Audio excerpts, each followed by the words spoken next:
Je me suis fait installer un stérilet pendant la pandémie. À la base, je voulais un stérilet en cuivre, mais mon médecin m'a un petit peu découragée de l'installer parce qu'apparemment, les effets secondaires sont vraiment plus intenses que ceux aux hormones. Je me suis laissée influencer, puis j'ai fait installer le stérilet aux hormones.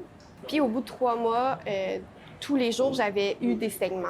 Fait que là, je trouvais ça pas vraiment normal. Fait que j'ai appelé Info Santé qui m'a dit « Mais madame, ça peut durer jusqu'à 6 mois, tu sais, donnez-y sa chance. » Puis au bout de 6 mois, ben là, j'étais vraiment tannée.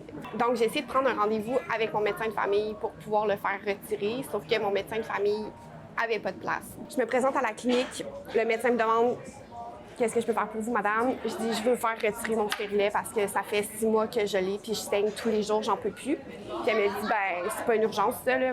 Je savais que c'était pas long, qu'on faisait juste tirer sur une petite corde. J'avais aussi lu qu'il y avait des femmes qui l'avaient enlevé elles-mêmes.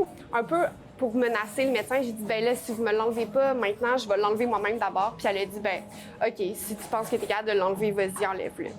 Marie-Pierre a essayé de retirer son stérilet elle-même à plusieurs reprises, sans succès. Elle a finalement trouvé un médecin qui a accepté de lui retirer. J'ai parlé à une trifluvienne qui a demandé de garder l'anonymat. Et elle, ce qu'elle me dit, c'est qu'elle ne pouvait plus attendre à cause des douleurs. À la base, je n'envisageais pas de le retirer seule. Cependant, mes douleurs étaient quotidiennes, constantes et très envahissantes, mais les délais étaient trop longs pour moi. Je ne voulais pas attendre davantage, j'étais désespérée. À mon avis, il n'y a comme pas vraiment de raison de refuser de l'enlever.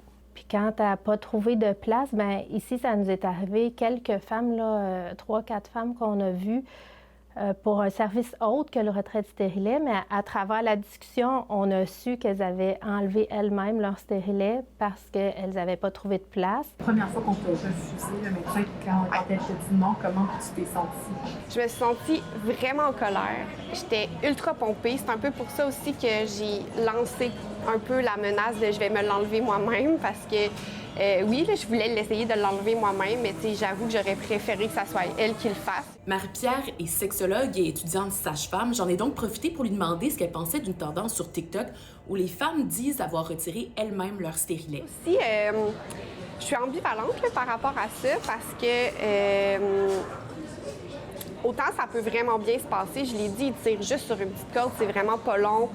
Autant il peut avoir des complications par rapport à ça, puis tu sais, ça peut être nécessaire que ça soit encadré par un professionnel de la santé.